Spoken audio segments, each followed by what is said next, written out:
Shalom saudara-saudara yang kekasih di dalam Tuhan Yesus Kristus. Kita bersyukur kepada Tuhan karena kemurahannya, karena pertolongannya kita boleh ada sampai saat ini. Kita bersyukur untuk pemeliharaannya. Kita bersyukur untuk berkat-berkatnya. Hari ini kita akan merenungkan firman Tuhan sebelum kita memulai segala sesuatu kegiatan kita. Karena itu sebelum kita membaca firman Tuhan, marilah kita berdoa memohon pertolongan Tuhan. Bapa di sorga, kami bersyukur untuk seluruh hidup kami. Kami bersyukur karena kasih-Mu. Kami bersyukur kami hidup dan ada karena Engkaulah yang menopang kami. Terima kasih ya Tuhan. Inilah kami pada pagi hari ini, kami akan merenungkan firman-Mu. Dan karena itu kami mohon tolonglah kami untuk memfokuskan diri untuk dapat menerima dan merenungkan firman-Mu. Tuhan, sucikanlah kami oleh darah Tuhan kami Yesus Kristus. Layakkanlah kami, berilah kami kekuatan, tolong kami, mampukan kami. Dalam nama Tuhan Yesus kami berdoa. Amin. Bapak, Ibu, dan saudara-saudara yang kekasih di dalam Tuhan Yesus, firman Tuhan yang akan kita renungkan pada hari ini saya ambil dalam Injil Yohanes pasalnya yang ke-12, ayatnya yang pertama sampai dengan ayat yang ke-8. Firman Tuhan berbunyi demikian. Yesus diurapi di Betania. 6 hari sebelum Paskah, Yesus datang ke Betania, tempat tinggal Lazarus yang dibangkitkan Yesus dari antara orang mati. Di situ diadakan perjamuan untuk dia, dan Marta melayani, sedang salah seorang yang turut makan dengan Yesus adalah Lazarus. Maka Maria mengambil setengah kati minyak narwastu murni yang mahal harganya, lalu meminyaki kaki Yesus dan menyekanya dengan rambutnya, dan bau minyak semerbak di seluruh rumah itu. Tetapi Yudas Iskariot, seorang dari murid-murid Yesus yang akan segera menyerahkan dia, berkata, "Mengapa minyak narwastu ini tidak dijual 300 dinar dan uangnya diberikan kepada orang-orang miskin?" Hal itu dikatakannya bukan karena ia memperhatikan nasib orang-orang miskin, melainkan karena ia adalah seorang pencuri. Ia sering mengambil uang yang disimpan dalam kas yang dipegangnya. Maka kata Yesus, "Biarkanlah dia melakukan hal ini, mengingat hari penguburanku. Karena orang-orang miskin selalu ada padamu, tetapi aku tidak akan selalu ada padamu." Demikian firman Tuhan yang kita renungkan pada hari ini. Nah, saudara-saudaraku yang kekasih di dalam Tuhan Yesus Kristus, judul atau tema dari renungan kita pada hari ini ialah kasih seorang pelayan atau seorang yang melayani Tuhan. Nah, saudara, jikalau kita sungguh-sungguh mengasihi seseorang, maka pastilah ada bukti nyata dari kasih kita kepada orang itu. Dan setiap orang yang telah diselamatkan, otomatis ia akan menjadi seorang yang melayani Tuhan. Dan seorang pelayan Tuhan yang mengasihi Tuhan harus menunjukkan kasihnya dengan bukti-bukti yang nyata bahwa ia sungguh mengasihi Tuhan. Ya, suatu tindakan yang secara teori begitu gampang, tetapi pada prakteknya tentu bukan hal yang gampang. Secara teori begitu ringan untuk diucapkan, tetapi begitu berat untuk dilakukan. Secara teori seperti membalik telapak tangan, tetapi prakteknya seperti memindahkan sebuah gunung. Nah, saudara-saudaraku yang kasih dalam Tuhan, apakah bukti dari seseorang yang mengasihi Tuhan? Nah, dari bacaan kita atau dari perikop yang kita baca pada hari ini, maka ada beberapa hal yang menjadi penekanan, yang menjadi poin yang perlu kita ingat dan kita terapkan di dalam hidup kita di dalam melayani Tuhan. Yang pertama, bukti kasih seseorang kalau seseorang itu mengasihi Tuhan. Nah, di dalam kasih kepada Tuhan ada persembahan yang tulus dan yang terbaik kepada Tuhan. Nah, saudara, dari bacaan kita ini kita melihat Maria yang mempersembahkan atau yang meminyaki kaki Yesus. Dari mana Maria bisa memiliki minyak yang semahal itu? Sedangkan hampir dapat dipastikan ia adalah seorang gadis yang miskin.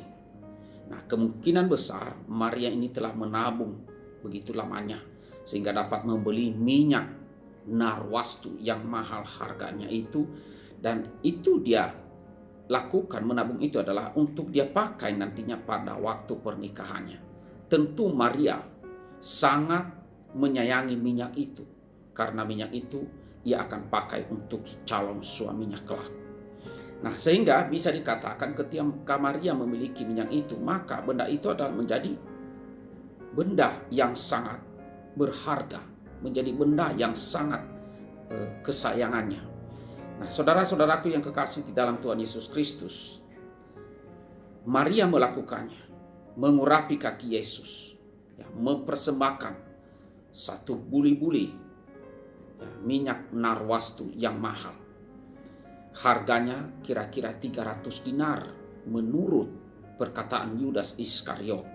Nah, kurang lebih setengah liter minyak itu mengalir dan membuat ruangan itu wangi luar biasa. Nah, semua memata, semua orang yang ada di situ melihat. Dan ada yang bahkan di antara mereka ada yang mencela tindakan Maria, yaitu Yudas Iskariot yang akan mengkhianati Yesus nantinya.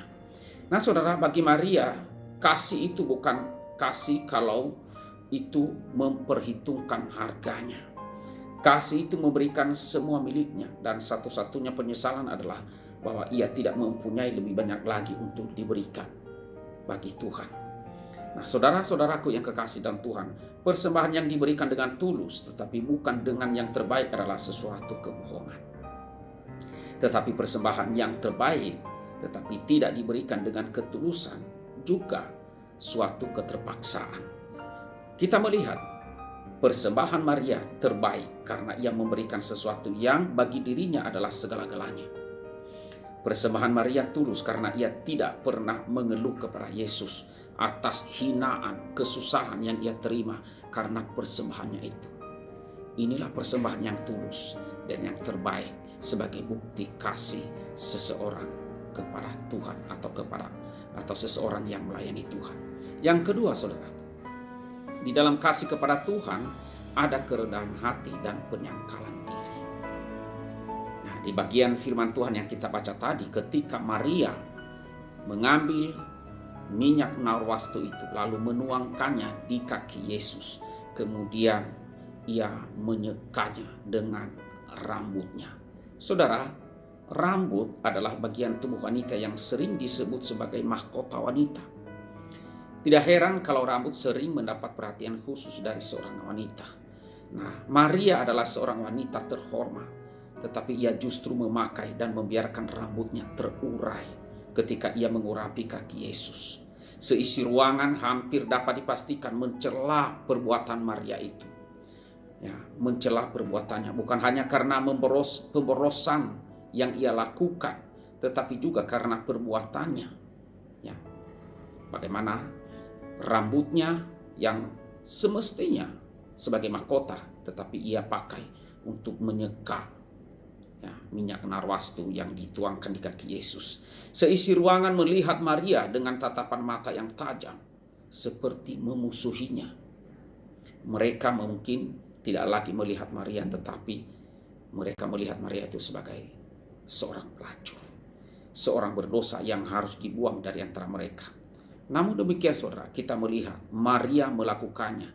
Ia rela dihina demi Yesus. Ia menyadari bahwa anggota tubuhnya yang paling mulia tidak pernah lebih mulia daripada kaki Yesus yang kotor dengan debu jalanan. Maria mengasihi Yesus sedemikian rupa sehingga ia tidak lagi mempedulikan apa yang akan dipikirkan orang-orang lain mengenai dirinya. Ia tahu bahwa kemuliaan hanya milik Tuhan. Ia punya kerendahan hati dan penyangkalan diri sebagai bukti kasihnya kepada Tuhan Yesus yang menyelamatkannya. Itu yang kedua. Dan yang ketiga, saudara-saudara, di bagian ini ialah di dalam kasih kita kepada Tuhan kita Yesus Kristus ada kemauan untuk terus merasakan perasaan hati Tuhan. Nah, saudara, Maria membuktikan kasihnya kepada Yesus dan Yesus pun memuji dan menyetujui tindakan Maria ini. Namun, saudara, Apakah Maria sesungguhnya tahu apa yang ia sedang lakukan? Apakah Maria melakukan ini untuk kematian Yesus? Saudara, kita hampir bisa memastikan bahwa Maria tahu. Ya. Ada dua alasan. Yang pertama, saudara, bahwa Yesus seringkali memberitahukan kematiannya, baik secara pribadi maupun secara umum kepada seluruh murid-muridnya atau kepada orang banyak. Kemungkinan besar pemberitahuan ini pasti sampai kepada Maria, dan Maria pun tahu akan hal itu. Kemudian saudara, yang kedua, Maria adalah seorang pendengar terbaik yang Yesus miliki.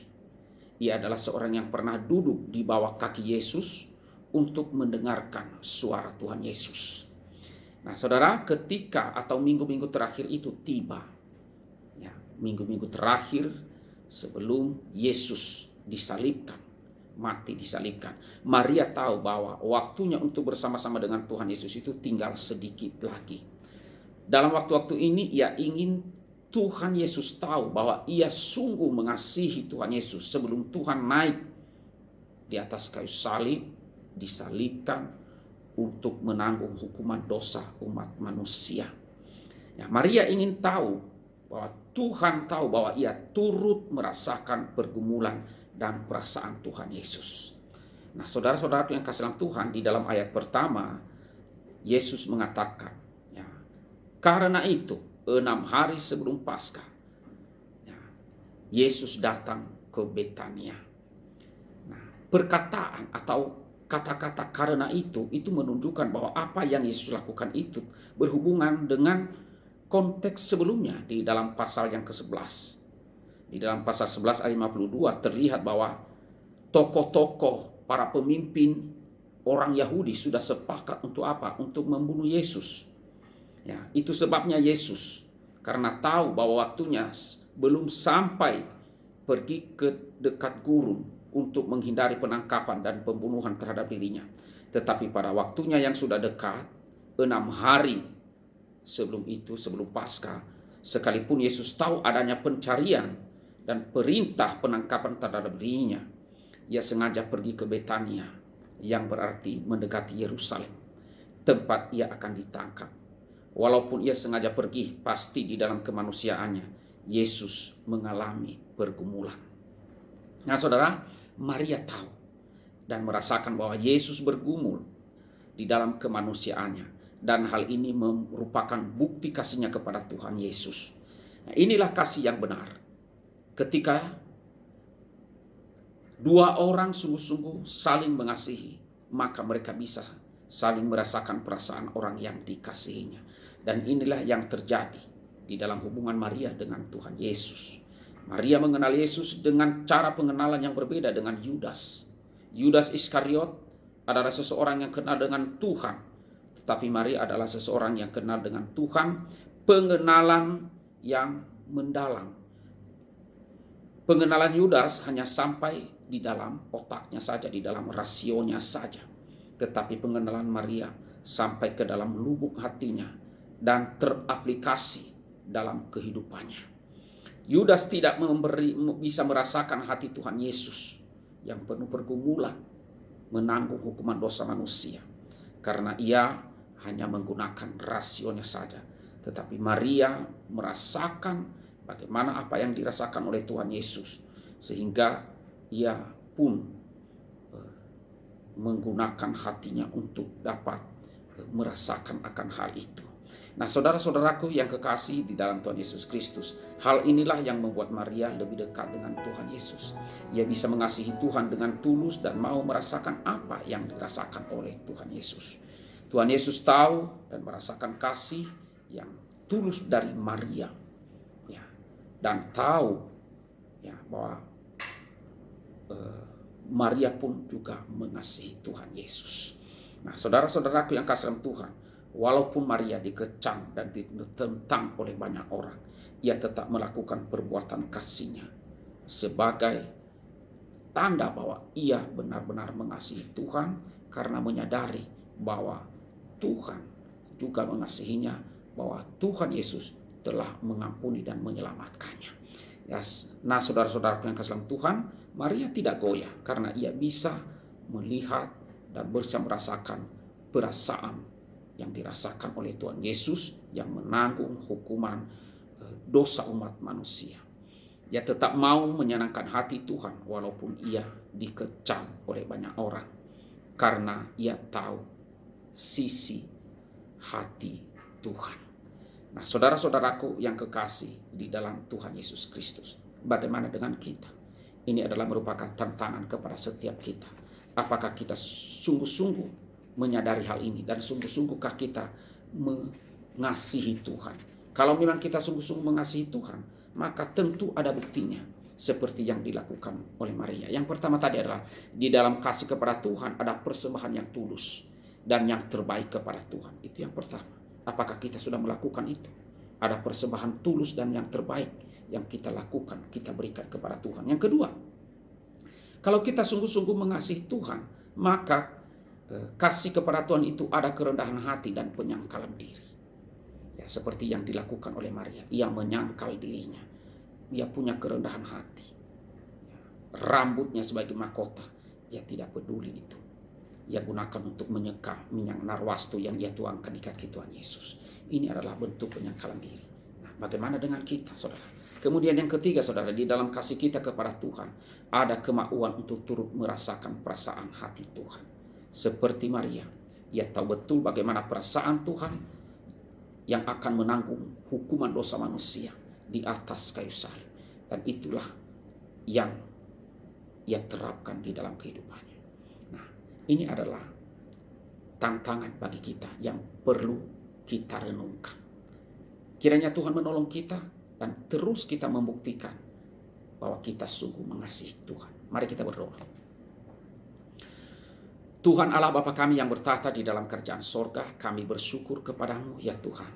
Jikalau pada hari ini Tuhan, kami boleh merenungkan firman-Mu, kami boleh belajar dari Maria yang mengasihi Tuhan, menunjukkan kasih yang luar biasa, kasih yang rela berkorban, kasih yang memberikan yang terbaik, kasih yang menyangkal diri, kasih yang juga merasakan apa yang dirasakan oleh Tuhan, sehingga ia pun melakukan semua itu dengan tulus dan dengan rela hati, karena ia sungguh-sungguh mengasihi Tuhan Yesus.